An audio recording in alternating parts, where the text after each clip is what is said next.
The ballroom shimmered with the golden glow of chandeliers, crystal glasses clinking softly as waiters in white gloves floated through the crowd. It was one of those evenings reserved for the powerful, the kind of night where wealth wasn't just measured in money, but in the audacity of presence. Billionaires, heirs, and CEOs filled the space with the hum of influence. Deals were whispered over champagne, smiles concealed daggers, and every handshake had a hidden calculation behind it. Amid the swirling spectacle of gowns and tuxedos, a young girl, no older than 12, stood close to her mother's side. Her name was Amara, the daughter of the first black woman to rise into the uppermost ranks of corporate leadership, a CEO whose name had become synonymous with brilliance and resilience. Her mother, Dr. Naomi Carter, had carved her empire from nothing, building her company through intellect, grit, and unbreakable dignity. Tonight, she was here to finalize what would have been one of the largest partnerships in recent history, a $750 million deal with the Langston family, an old money dynasty whose fortunes stretched back generations. Naomi was poised, dressed in a flowing midnight blue gown that seemed to command the respect of the room.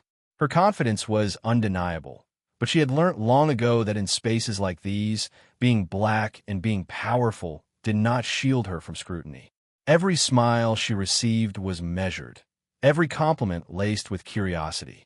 It was the price of walking into a room where her very presence disrupted centuries of exclusion.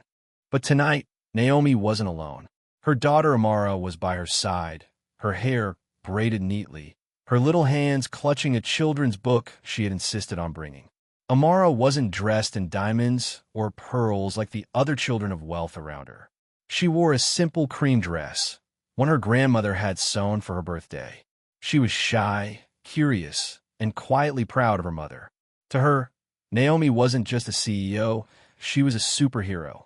Across the room, the Langston family watched. Charles Langston, the patriarch, leaned on his cane while his sons and daughters surrounded him like a court. They were wealthy in the kind of way that made arrogance seem natural. Their money was old, their influence deeply rooted in politics, industry, and social clubs that had, for generations, kept people like Naomi Carter outside their walls. At first, the Langstons greeted Naomi with the kind of courtesy that was polished, if not sincere. There were smiles, handshakes, and the exchange of pleasantries. But then it happened, a moment so small it could have been ignored. But instead, it revealed the truth of who they were. One of Charles's granddaughters, barely in her 20s, looked down at Amara and smirked. "Oh, she brought her maid's daughter," the young woman whispered loudly enough for those nearby to hear. Laughter rippled among her siblings and cousins. Another added, No, that's her kid. Surprising, isn't it? I thought she'd at least make her look the part." The laughter wasn't hidden. It cut across the music, sharp and cruel. Naomi froze. For a split second, she felt the sting of old memories. The boardrooms where her ideas had been dismissed, the schools where her brilliance was doubted, and the streets where her worth was questioned. But this was her child they were mocking. Her daughter, whose only offense was existing in a room that had never truly welcomed them. Amara's eyes widened. She understood enough to know they were mocking her.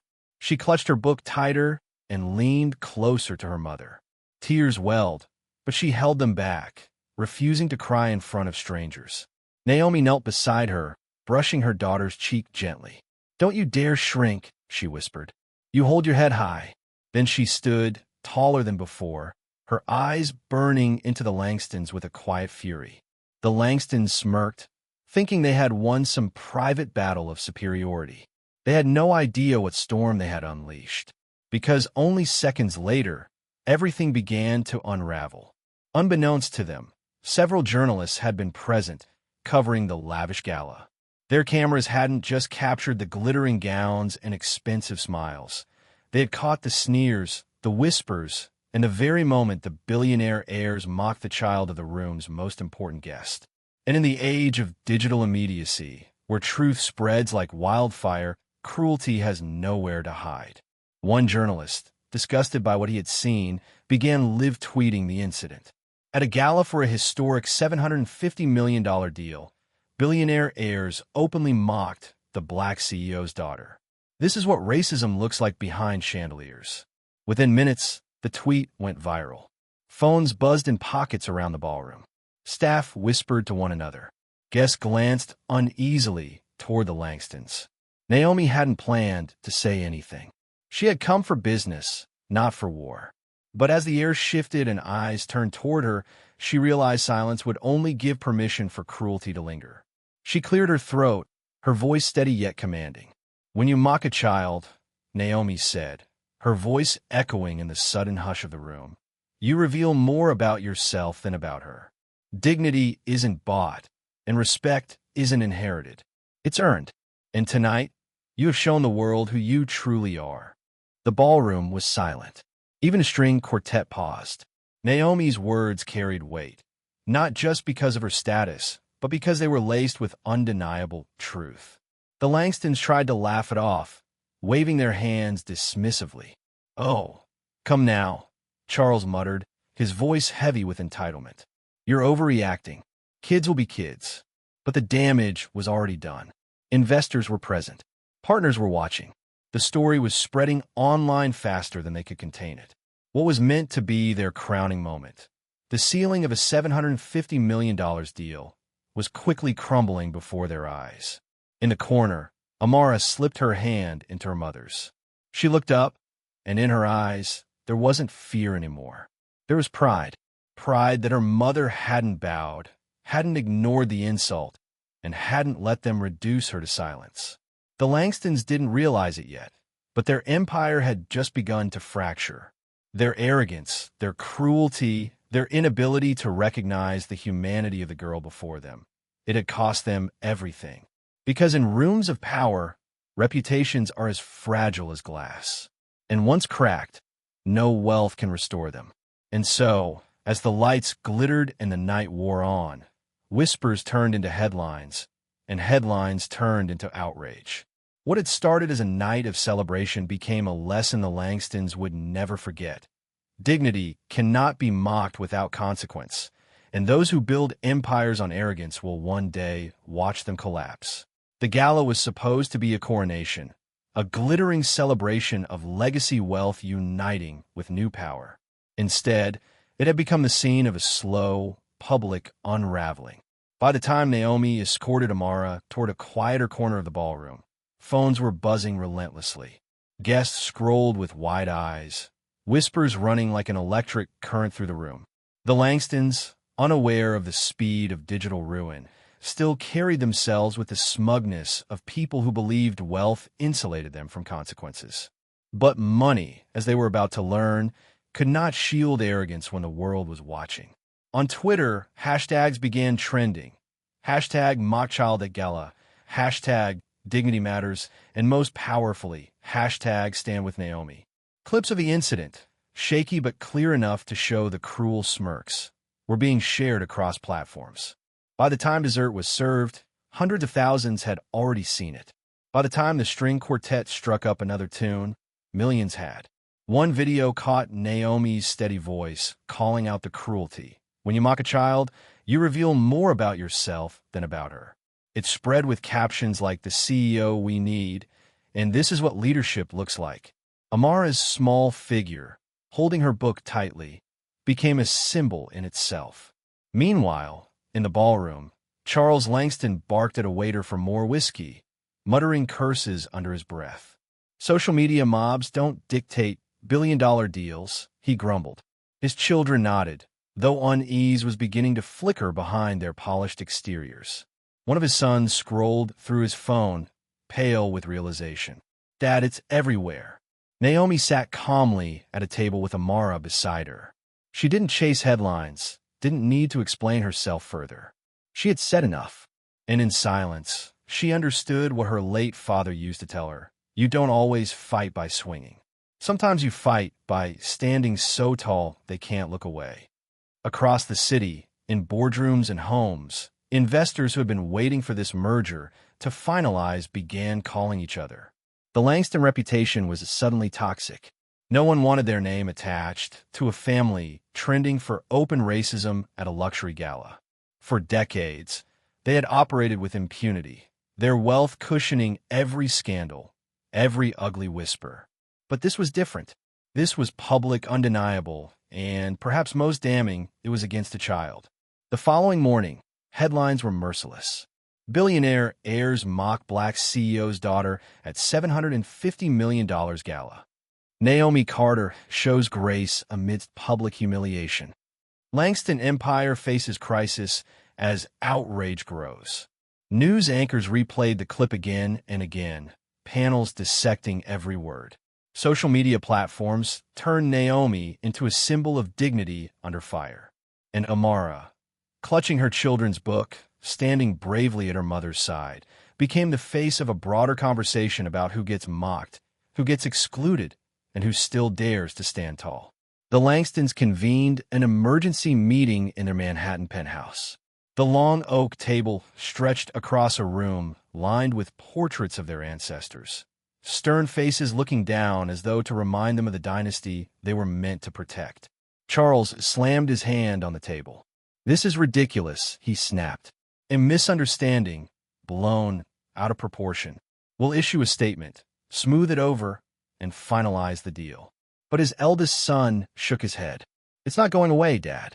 Our stock dipped 6% this morning. Investors are furious. And the Carters? They haven't said a word publicly, but people are rallying to them like heroes." Another daughter, her voice sharp, interjected, "We can spin this. Hire PR, call it fake news, claim the video was edited."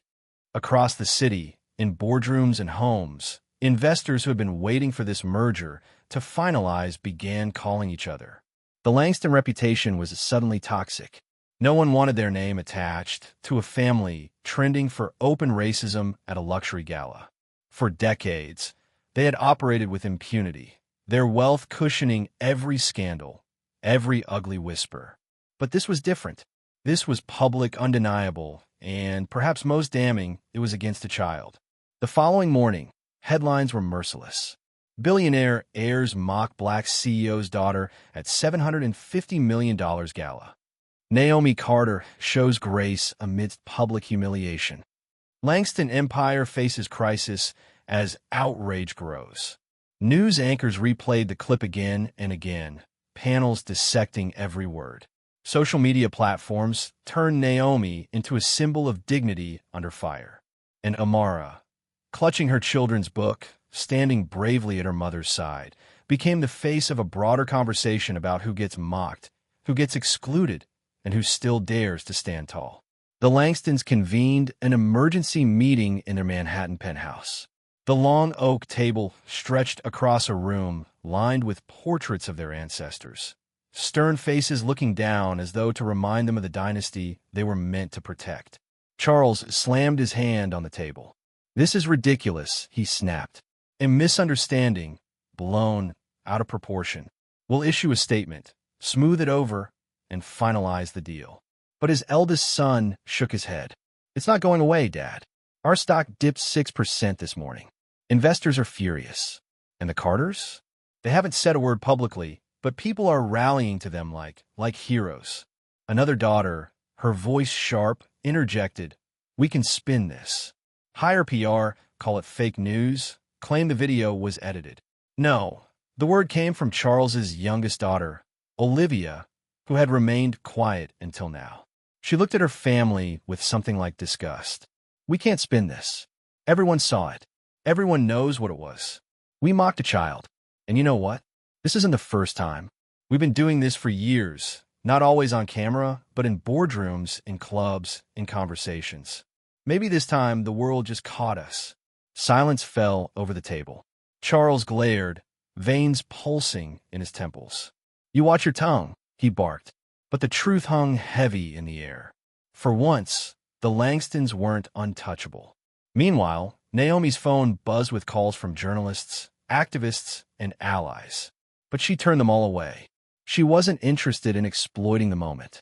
She wasn't interested in becoming a symbol for profit. What mattered to her was Amara, her daughter's quiet resilience in the face of humiliation. She spent the morning with her, making pancakes in their kitchen, reminding her that no amount of wealth or cruelty could define her worth. "Did I embarrass you, Mommy?" Amara asked softly as they sat at the breakfast table. Naomi knelt, cupping her daughter's chin. "Embarrass me? Baby, you made me proud. You stood there with dignity, even when they tried to tear you down. And the world saw it. They saw you. That's power." By afternoon, major investors in the pending deal began withdrawing. The Langston family's phones rang endlessly. Angry partners, skeptical banks, and cautious advisors urging them to salvage what they could. Within 24 hours, the deal was effectively dead. On Wall Street, analysts called it one of the fastest corporate collapses tied to reputation in recent memory. A $750 million agreement, months in the making, had crumbled not because of financial miscalculations, but because of arrogance, cruelty, and a failure to recognize that the world had changed. Naomi didn't gloat. She didn't call press conferences or release triumphant statements. Instead, she went about her work quietly, her dignity intact, her focus unshaken. But behind the scenes, her company's value soared. Investors, seeing her strength and moral authority, redirected their trust toward her firm. Clients who had hesitated in the past now rushed to align themselves with her. And in households across the country, Black parents pointed to Naomi and Amara as proof. Proof that dignity, even when mocked, can become unbreakable. Proof that their children, too, could walk into gilded rooms and hold their heads high. As for the Langstons, they found themselves isolated. Invitations dried up. Newspapers that once praised their legacy now dissected their downfall. Their arrogance, once mistaken for confidence, was now recognized for what it had always been: fragility cloaked in privilege. In the Carter household that evening, Amara curled up beside her mother with her book. "Mommy," she whispered, "why did they laugh at me?" Naomi took a deep breath, stroking her daughter's hair. "Because sometimes, baby, people laugh when they're scared. They saw you, and they saw me, and it scared them. Because we're proof that their walls don't work anymore. But their laughter doesn't change who you are. You're brilliant. You're strong. And one day, you'll stand in rooms bigger than this, and no one will ever doubt your place there." Amara smiled, the weight in her small chest lifting just a little. "Like you. Like better than me," Naomi said, kissing her forehead. And in that moment, the story was no longer about a $750 million deal collapsing. It was about something far greater, a child learning that dignity, once defended, cannot be taken away. The Langstons had spent decades building an empire, yet within 72 hours of that gala, their fortress had cracked so deep they could no longer patch them with lawyers and PR consultants. The headlines didn't soften. If anything, they sharpened. Columnists wrote essays about arrogance and wealth, about how the family represented an old-world privilege struggling against a new, more just era. The words "mocked a child" appeared in nearly every article. It became a phrase inseparably tied to their legacy. Charles Langston stomped through his penthouse, his voice echoing off the marble. "We built this family name with blood and sweat, and I won't let it crumble over some Twitter storm," he roared, hurling a crystal glass into the fireplace. His sons flinched, but none dared contradict him. His pride, like a brittle wall, kept him blind to the truth. But his youngest daughter, Olivia, was no longer silent. She stared across the table during yet another emergency meeting. "This isn't a storm, Dad. It's a reckoning. You mocked a little girl, and the world saw it. Investors aren't pulling out because of a video. They're pulling out because they finally see who we really are." Her words lingered like smoke in the air. The silence that followed was heavy. Not agreement, not rebellion, but the sound of a dynasty suffocating under its own arrogance. Meanwhile, Naomi Carter had returned to her work with the discipline that defined her. Her office windows overlooked the skyline, but she rarely paused to admire it. She was focused, her team energized in a way they had never been before. The viral moment had given her company more visibility than any advertising campaign could buy. But Naomi refused to let spectacle become strategy. "We don't chase clout. She reminded her staff in a Monday morning meeting. We chase excellence. If the world is watching, let's give them something worth watching. Her calm, collected demeanor only amplified the respect she commanded. Media outlets begged for interviews, but she granted only one, a thoughtful conversation with a Black-owned publication. In it, she said little about the Langstons and everything about dignity, leadership, and the importance of children seeing themselves valued in spaces that historically shut them out. The piece went viral, not for its drama, but for its grace. Behind the scenes, however, forces began to stir against her. The Langstons, cornered and humiliated, were not ready to surrender. Charles Langston called in old favors, contacting senators, media executives, and even rival CEOs. She's not clean, he told them. No one is. Find me dirt. We'll bury her before she buries us. But Naomi's past was not one of scandal. It was one of resilience. She had clawed her way up through late nights, failed ventures, and relentless determination. The only skeletons in her closet were the sacrifices she had made for her daughter. And so, when tabloids published invasive stories about her being a single mother, about her struggles in college, and about loans she had once defaulted on, the public only rallied harder. You mean she worked 3 jobs while raising a child? And she still became a CEO, one viral tweet read. That's not scandal. That's superhero. The attempt to smear her backfired spectacularly. Naomi's story was no longer just about surviving humiliation at a gala. It became a symbol of triumph over systemic barriers. Churches preached about her on Sundays.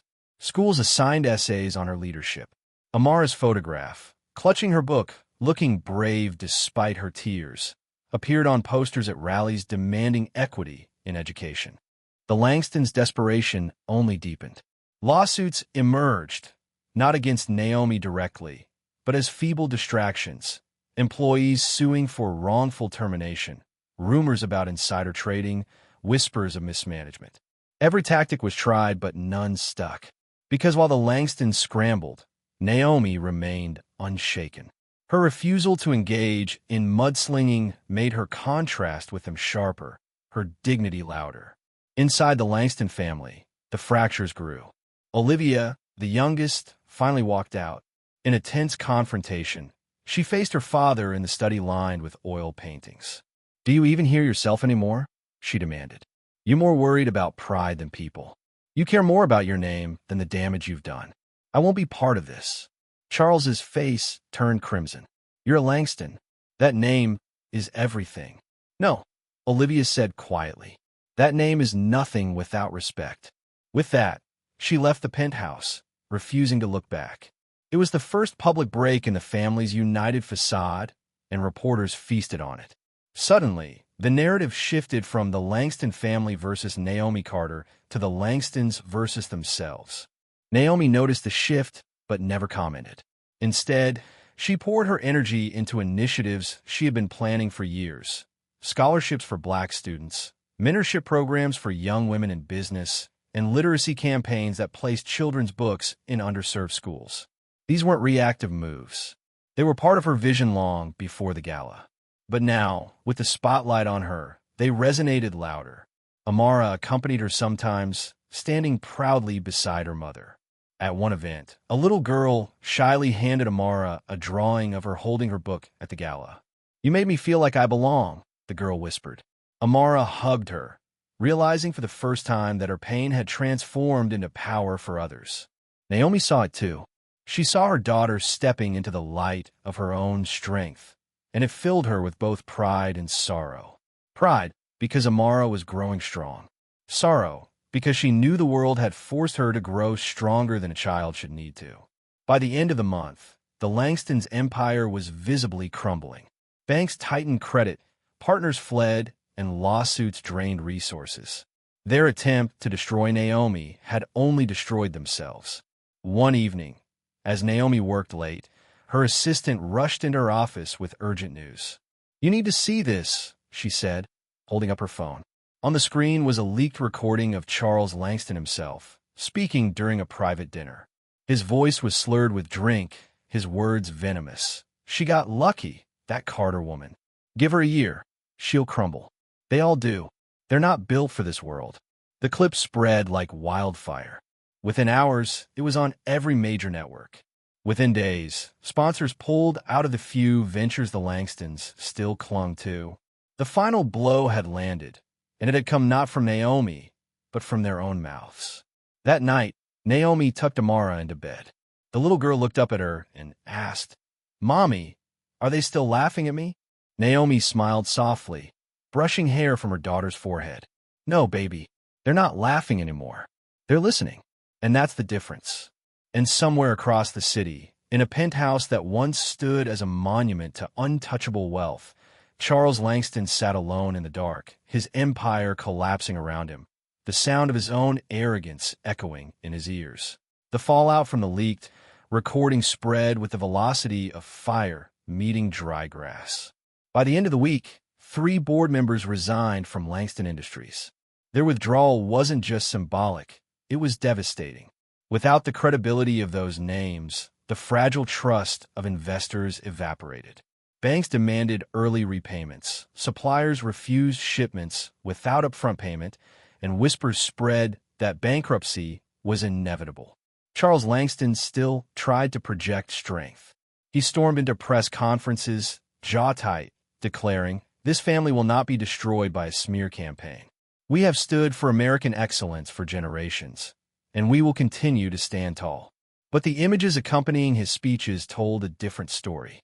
The man who once spoke from gilded stages now appeared haggard, his eyes ringed with exhaustion, his voice cracking as though it carried the weight of too many lies. Behind closed doors, panic reigned. His sons argued about strategies that no longer existed. "We can sue Naomi Carter for defamation," one insisted. "We can claim she orchestrated the leak." Another shook his head. "The world won't believe it. She doesn't need to do anything. We're collapsing because of Dad's mouth, not her actions." For the first time in his life, Charles had no one left to command. Even his most loyal allies avoided his calls, fearful of being tainted by association. His name, once an asset, had become poison.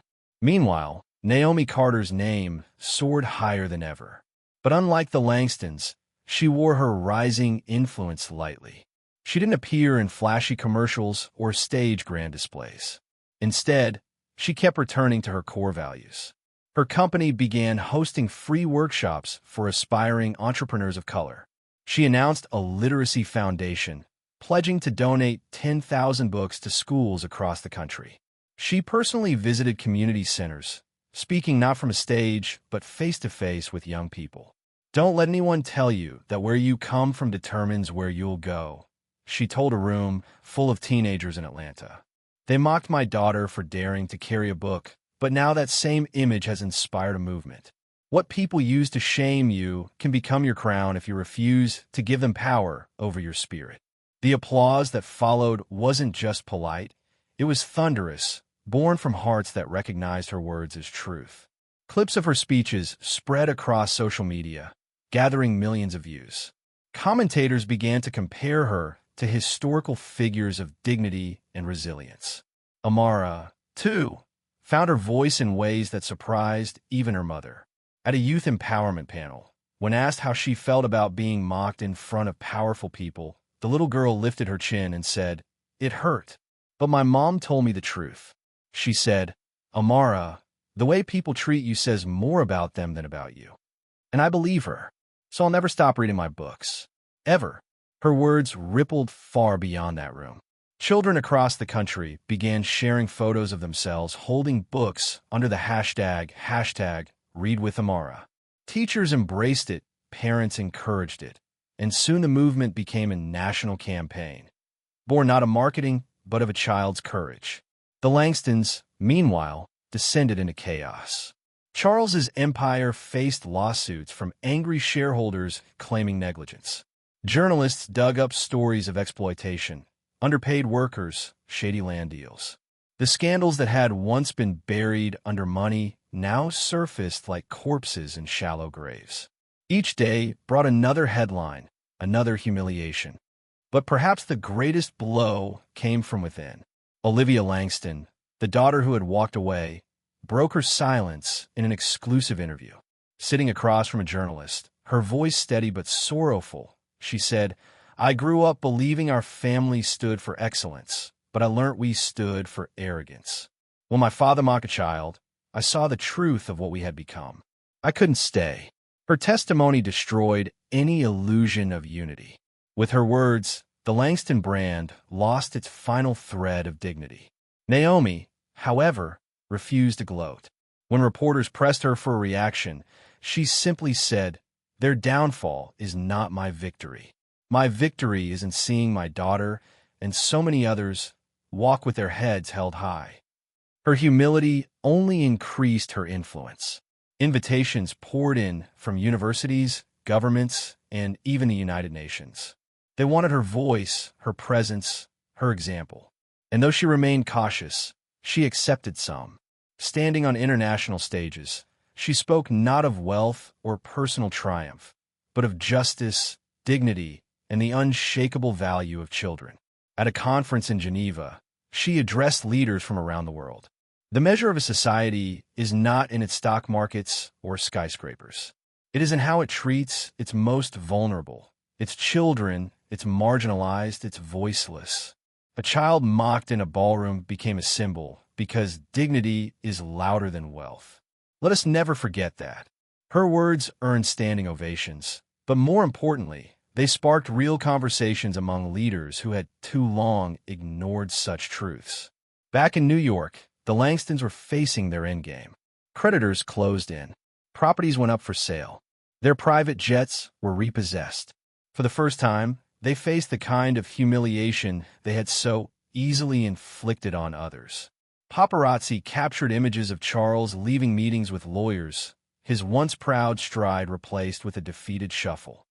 The final collapse came with startling swiftness. A $750 million deal, their last hope of survival, evaporated when the partner company withdrew after public outcry. The announcement made headlines worldwide. Langston empire crumbles after $750 million deal dies. Charles raged, cursed, and threatened, but nothing he did could stop the unraveling. The legacy he had once guarded with iron hands slipped away like sand through his fingers. Naomi watched the headlines with a quiet, complicated mix of emotions. She didn't celebrate. She didn't smile at their ruin. She simply reflected on how arrogance had destroyed what no competitor could. That evening, as she prepared dinner with Amara, her daughter asked, "Mommy, are we the reason they lost everything?" Naomi paused, kneeling to meet her daughter's eyes. "No, sweetheart. We didn't make them fall. They fell because of the way they treated people. We just showed the world the truth." Amara nodded, then asked softly, "So does that mean we won?" Naomi smiled gently. "Winning isn't about someone else losing.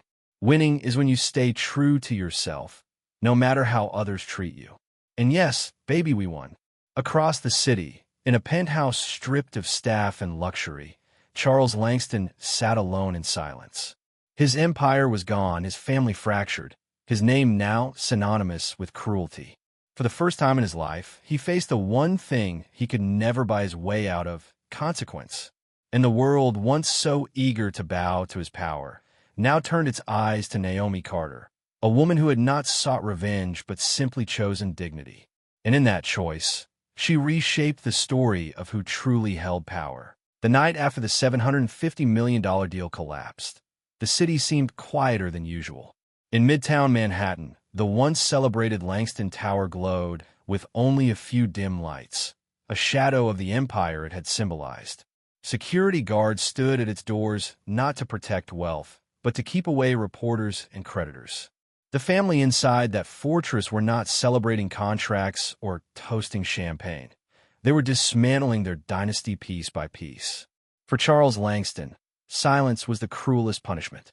The man who had built a reputation on power, dominance, and noise now sat in a leather chair stripped of its meaning. His phone, once ringing with politicians, bankers, and celebrities, now buzzed only with lawyers and journalists demanding accountability. His fall had not come from competitors, but from words that revealed the truth of his character. And in the end, truth was stronger than wealth. Naomi Carter, in contrast, lived not in silence, but in song. Her home was filled with the laughter of Amara and the warmth of friends who had stood by her long before success. She moved gracefully between worlds, the boardroom, the classroom, the stage, and each time she carried with her the humility of a woman who remembered struggle. Her speeches continued to resonate, not because they were crafted to impress, but because they were spoken from scars. She did not hide the pain of being mocked, nor did she conceal the weight of raising a black daughter in a world quick to belittle. Instead, she turned those truths into bridges, connecting with millions who had felt invisible. By now, the campaign hashtag #ReadWithAmara had gone global. In South Africa, children gathered outside libraries holding books, smiling into cameras. In London, students organized a readathon for justice. In small towns across America, teachers decorated classrooms with posters of young readers holding novels proudly. A movement had taken flight, not through wealth or strategy, but through the image of a child who refused to be shamed for learning. Amara, though still young, was beginning to grasp the significance. "Mommy," she asked one evening, sitting cross-legged on her bed, "why do people care so much that I read books?" Naomi brushed a curl from her daughter's face and answered softly, "Because when you read, you're showing the world you know you belong anywhere, even in rooms where people don't want you. You're proving that no one can decide your place but you. And people need to see that, Amara. It gives them hope for their own children." The little girl thought for a moment, then nodded. "Then I'll never stop." Naomi smiled, knowing that this was the true victory. Not in collapsing dynasties or corporate headlines, but in planting seeds of dignity that would grow long after the world forgot about the Langstons. But the world had not yet forgotten them. If Naomi's life was a story of rising light, the Langstons was now a study in shadows. Court cases multiplied. Former employees came forward with testimonies of discrimination and abuse. News programs aired investigative documentaries exposing decades of corruption. The family, once untouchable, now stood naked before the world, and there was no shield left. Charles Langston tried to rebuild, but his arrogance remained his prison. In interviews, he lashed out, blaming cancel culture, competitors, and even Naomi herself. But each word he spoke only deepened the public's disgust. Investors stayed away. Former allies laughed bitterly at his desperation. And soon, even his sons began to distance themselves, quietly selling off assets and retreating from the empire their father had poisoned. His daughter Olivia, however, walked a different path. Free from the shackles of the family name, she reached out to Naomi. Their first meeting was awkward, Olivia carrying the guilt of her surname, Naomi cautious of her sincerity. But when Olivia spoke, her voice trembled with truth.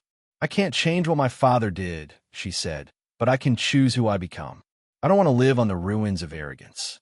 I want to build something better." Naomi studied her for a long moment before replying, "Redemption isn't about words. It's about what you do next." That conversation marked the beginning of an unlikely partnership. Olivia began volunteering with Naomi's Literacy Foundation, using her knowledge of law and finance to help expand its reach. In time, the world began to see her not as a Langston, but as a woman carving her own identity. And so the story twisted again. A story that began with cruelty was now yielding fruits of reconciliation. Naomi's company, meanwhile, had surpassed every milestone. The $750 million deal the Langstons lost was picked up by her firm, but she reframed it not as conquest, but as opportunity. "This is not about crushing competitors," she said at the signing ceremony. "It's about building a future where dignity and business walk together." The image of her holding the contract with Amara by her side became iconic, gracing magazines and inspiring millions. But Naomi never forgot to remind people of the truth. We are here not because they failed, but because we stood firm. Years later, when historians looked back, they would write of this moment as a turning point, when arrogance gave way to dignity, when the fall of one family became the rise of another. But for Naomi, history was not the goal. Her goal was simply to keep walking with her head high so that her daughter and countless others could see what was possible. The final collapse of the Langstons came quietly. Their skyscraper was sold, their estates auctioned, and their name etched not in marble but in scandal. Charles, once feared and admired, lived out his days in seclusion, muttering bitterly about a world that no longer listened. The man who mocked a child's dignity had lost everything, not by force, but by consequence. Naomi Carter, on the other hand, built not just a business but a legacy. She became a living testament that wealth means nothing without integrity, and that a single moment of cruelty can unravel generations of power. Her daughter's courage became a symbol for children everywhere, proving that dignity is stronger than mockery, that resilience is louder than prejudice, and that truth, once revealed, cannot be silenced. One evening, long after the noise of the scandals had faded, Naomi sat with Amara on their porch, watching the sunset paint the sky. The girl, now older, leaned against her mother and whispered, "Mom, do you think people will remember us?" Naomi kissed her forehead and replied, "They don't need to remember us. They just need to remember the lesson, that no one can steal your worth. And if they carry that, then we've done our part." The sun dipped low, leaving a trail of gold across the horizon, and in that quiet, the story found its ending. The empire of arrogance was gone. The legacy of dignity remained. And in the hands of a black woman and her daughter, the future looked brighter than ever.